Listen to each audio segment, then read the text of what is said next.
Raiders Nation, I need you to hear this clearly, because what's developing right now in Las Vegas is the kind franchise has been missing for years. And now, Mark Davis has apparently decided that the time for patience is over. He's personally engaged in negotiations to bring Myles Garrett to Las Vegas. Let that name sit for a moment, because if this is real, and everything emerging right anymore, we're talking about one of the most transformative roster-building runs in recent... Think about where this franchise was just a few months ago.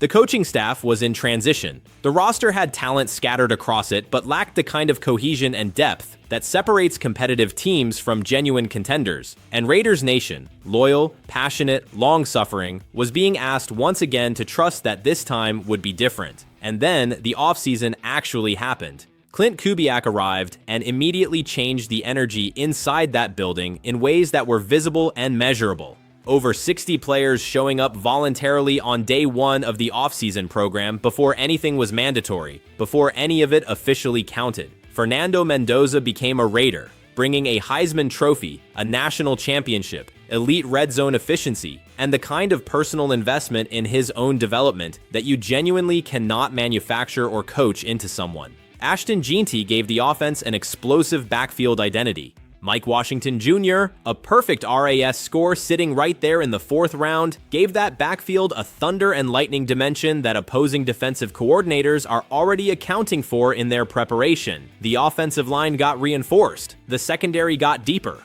Tom Brady is in the building mentoring the franchise quarterback. Kirk Cousins is providing veteran guidance and genuine system familiarity. Pick by pick, move by move, this roster has been assembled with a clarity of vision that has been genuinely absent for years. And at virtually every position group, when you line up what the Raiders have against the rest of the AFC, the picture has gone from concerning to competitive to genuinely exciting. But here is the honest truth that every serious football evaluator who has looked at this roster has acknowledged. The one area where a question mark remained, the one position group where the Raiders were good but not yet elite, was the edge. Maxx Crosby is locked in, and Crosby at his best is as dominant as any defensive player in this league on a week-to-week basis. Crone Crawford was added in the draft with real developmental upside, but the depth behind Crosby, the insurance around him, the ability to consistently generate pass rush from multiple directions regardless of who else is on the field, that piece remained incomplete. Enter Myles Garrett. I want to be careful here because these are active negotiations, not a finalized deal.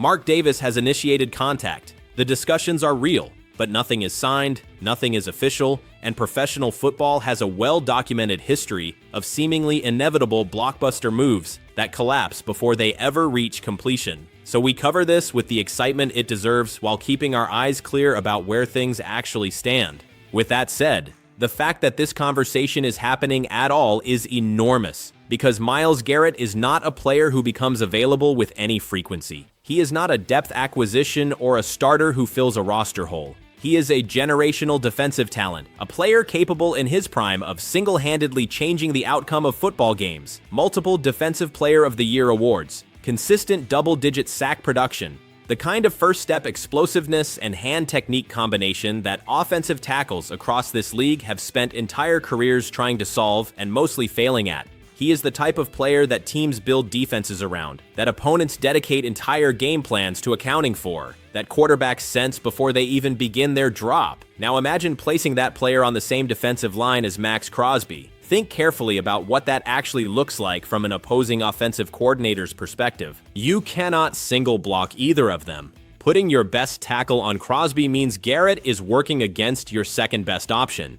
Putting your best tackle on Garrett means Crosby is operating with a mismatch. Double team one of them and you've created a free rusher on the other side. There is no clean answer. There is no protection scheme that makes you comfortable when Myles Garrett and Maxx Crosby are both lined up across from you. That's not just a good pass rush. That's a structural problem for every offense in the AFC that cannot be solved through personnel groupings or scheme adjustments. It simply has to be endured. And think about what that means for the rest of this defense beyond the pass rush itself. Coverage is exponentially easier when corners only need to hold their assignment for 2.5 seconds rather than 4, because the quarterback is already under duress. Linebackers become more disruptive against the run when offenses cannot commit extra blockers to the second level, because those blockers are needed up front to help with Garrett and Crosby. The secondary has more freedom to operate when opposing quarterbacks are forced into quick, uncomfortable decisions rather than sitting in a clean pocket and patiently dissecting coverage.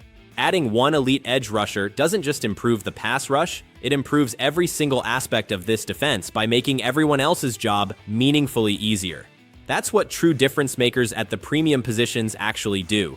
The statistical impact understates the systemic effect. On the offensive side, consider what this means for Fernando Mendoza's development, because I think this dimension is being significantly underappreciated. One of the most important factors in a young quarterback's growth is the quality of the defense he faces in practice every single day. When your offense is going against a defensive line featuring Maxx Crosby and Myles Garrett in training camp, every repetition becomes a genuine pressure situation. Every snap demands quicker processing, faster decision-making, better footwork under duress than a standard practice environment ever produces. That is the kind of daily preparation that accelerates development in ways that no amount of film study or classroom work can fully replicate. Mendoza would be walking into his first NFL season having been tested repeatedly and relentlessly by two of the most elite pass rushers in professional football. That's not a disadvantage for a young quarterback. That is one of the most valuable developmental gifts an organization can provide. The detail that Mark Davis is personally involved in these negotiations is not a minor footnote, and I want to address it directly. Owners do not typically get into the granular mechanics of trade discussions. That's front office work,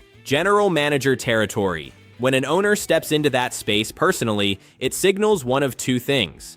Either the deal is complex enough that the highest level of organizational authority needs to be engaged, or the owner has decided this particular acquisition is important enough to his vision for the franchise that he wants to be personally invested in making it happen. Either interpretation carries the same essential message. Mark Davis has looked at the roster his front office and coaching staff have assembled and concluded that the gap between where this team is and where a championship contender needs to be is small enough that one more major move could close it entirely. That is a different version of Raiders ownership than what this fan base has sometimes experienced over the years. It's exactly the version a team on the verge of something real needs. When your owner sees the window, believes in the window, and is personally willing to be aggressive in pursuing the final piece that pushes you through it, that is a genuine competitive advantage that most franchises don't have. Let me step back and look at the complete picture of what has been assembled in Las Vegas this offseason, because I think it deserves to be appreciated in full rather than piece by piece.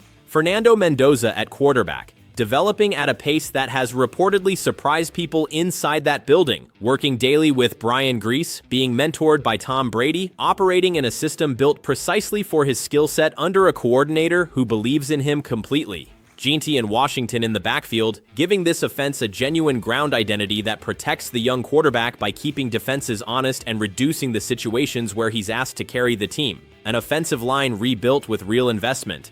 Brock Bowers at tight end, a legitimate offensive weapon that very few defenses in this league have a clean answer for on any given week. Crosby on the defensive line, a secondary that was overhauled through free agency and the draft. And now, potentially Myles Garrett. If this deal gets done, there is not a position group on this roster that doesn't have at least quality starting caliber talent. There is not a unit that goes into the season as an obvious liability that opposing coordinators will build their entire game plan around exploiting. That is not something you can say about very many rosters in the NFL at any point in time. That is the kind of top-to-bottom talent distribution that doesn't just make you competitive, it makes you a legitimate Super Bowl contender in the truest sense of that phrase. Not aspirationally, but actually. The word that keeps returning to me when I look at everything assembled in Las Vegas right now is complete. Not perfect. No NFL roster is ever truly perfect. And the regular season has a well-documented habit of humbling anyone who gets too far ahead of themselves, but complete in the sense that every major piece appears to be in place. Complete in the sense that when you look at this team position by position, unit by unit, you genuinely struggle to identify the hole that opposing coordinators will build their entire approach around attacking. Raiders fans have waited a long time for an offseason they could look at and say, yes, this is it. Yes, this team has what it takes. Yes, the people making decisions in that building are doing it the right way. This is that offseason.